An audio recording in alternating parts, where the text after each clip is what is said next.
Il existe, au cœur des paroles de Jésus, des avertissements qui résonnent avec une force troublante lorsqu'on les relie à la lumière du monde actuel. Des phrases souvent rapides, presque énigmatiques, mais chargées d'un poids spirituel immense. Parmi elles, celle où Jésus décrit, bien avant le livre de l'Apocalypse, le profil précis de ceux qui refuseront de se soumettre à la bête, non pas comme une simple prophétie future, mais comme une révélation sur la nature humaine, sur la valeur que chacun accorde à la vérité, à la peur, au confort et à l'éternité. Aujourd'hui, alors que le monde se numérise, se sécurise, se contrôle et s'optimise au nom du progrès, ces paroles prennent une résonance nouvelle, presque dérangeante. Ce n'est pas un récit de science-fiction, ni une théorie abstraite. C'est une question profondément personnelle. Qu'est-ce qui en nous serait capable de dire non, même quand tout pousse à dire oui?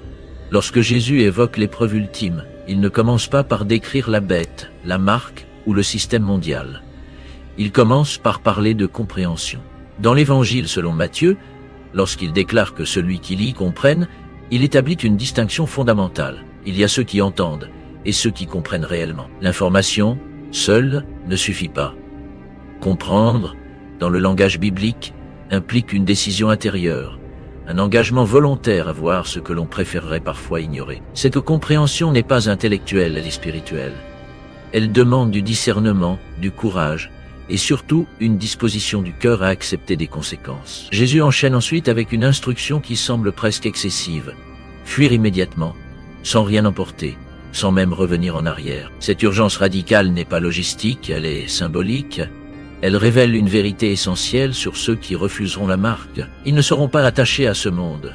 Le refus ne viendra pas d'une stratégie, ni d'une préparation matérielle parfaite, mais d'un détachement intérieur déjà acquis. Comme la femme de Lot, qui s'est retournée par attachement à ce qu'elle laissait derrière elle, beaucoup échoueront non par manque de foi déclarée, mais par excès d'amour pour ce qu'ils possèdent.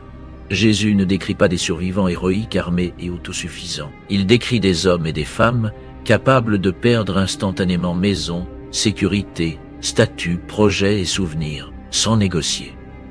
Cette capacité ne s'improvise pas au moment de la crise. Elle se forge bien avant, dans les choix quotidiens, dans la manière dont on apprend à lâcher prise, à faire confiance, à vivre avec moins, et surtout à ne pas faire de la sécurité matérielle une idole silencieuse. Le piège, selon Jésus, ne réside pas dans la brutalité immédiate du système, mais dans sa normalisation progressive. Le mal ne se présente jamais comme tel. Il arrive sous la forme de la commodité, de la protection, de la stabilité. C'est pour votre bien, c'est temporaire, c'est pour la sécurité collective. Ces justifications, nous les connaissons déjà. Elles accompagnent chaque grande évolution technologique ou politique. Le problème n'est pas la technologie elle-même, mais l'esprit qui l'anime et l'usage qui en est fait. Jésus avertit que la tromperie sera si puissante qu'elle séduira presque même les élus. Et cette tromperie ne reposera pas sur le mensonge grossier, mais sur des signes et des prodiges réels. Des miracles tangibles, visibles, mesurables, validés par l'autorité scientifique et médiatique. Dans la Bible, les miracles ne sont jamais un critère suffisant pour discerner l'origine divine d'un message. Déjà dans l'Exode, les magiciens de Pharaon reproduisaient certains signes de Moïse. Le pouvoir, en soi, n'est pas la preuve de la vérité. C'est ici que Jésus trace une ligne de démarcation essentielle. Ceux qui refuseront la marque ne seront pas impressionnés par le spectaculaire. Ils jugeront chaque manifestation à la lumière des Écritures et non l'inverse. Ils ne chercheront pas l'expérience avant la vérité, ni l'émotion avant l'obéissance. Ils sauront que tout miracle qui conduit à l'adoration d'un système, d'un homme ou d'une structure au lieu de Dieu est une contrefaçon, même s'il semble bénéfique. Cette posture demande une maturité spirituelle rare. Elle implique de renoncer à la validation sociale, à l'approbation collective et parfois même à la reconnaissance religieuse. Car Jésus avertit aussi que la tromperie touchera le monde religieux, préférant l'expérience au texte, le ressenti à la vérité, l'unité apparente à la fidélité profonde. Ceux qui tiendront ferme seront souvent isolés, incompris, voire rejetés par ceux-là même qui prétendent servir Dieu. Le refus de la marque n'est pas présenté comme un acte héroïque ponctuel, mais comme l'aboutissement d'un entraînement quotidien à l'endurance. Jésus ne parle pas de courage momentané, mais de persévérance jusqu'à la fin. Cette endurance se construit dans les petites décisions, dans les compromis refusés, dans la capacité à souffrir légèrement aujourd'hui, plutôt que de trahir profondément demain. Chaque renoncement volontaire, chaque jeûne, chaque acte d'obéissance discret devient une répétition générale pour l'épreuve finale. Le système décrit dans l'Apocalypse ne prive pas seulement d'argent ou de biens, il prive d'existence sociale. Sans la marque, il devient impossible d'acheter, de vendre, de travailler, de se soigner, de se déplacer. C'est une mort civile progressive, et Jésus le sait. C'est pourquoi il parle autant de valeur. Que sert-il à un homme de gagner le monde entier s'il perd son âme? La question n'est pas théologique, elle est économique au sens spirituel. Qu'échangeons-nous contre quoi? Ceux qui refuseront la marque auront déjà répondu à cette question bien avant.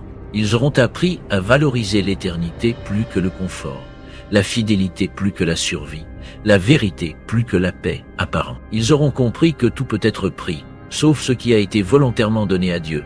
Et paradoxalement, c'est cette perte totale qui devient un gain absolu. Jésus ne promet pas une échappatoire facile. Il promet une victoire intérieure, une liberté que même la mort ne peut confisquer. Refuser la marque, ce n'est pas choisir la souffrance pour la souffrance.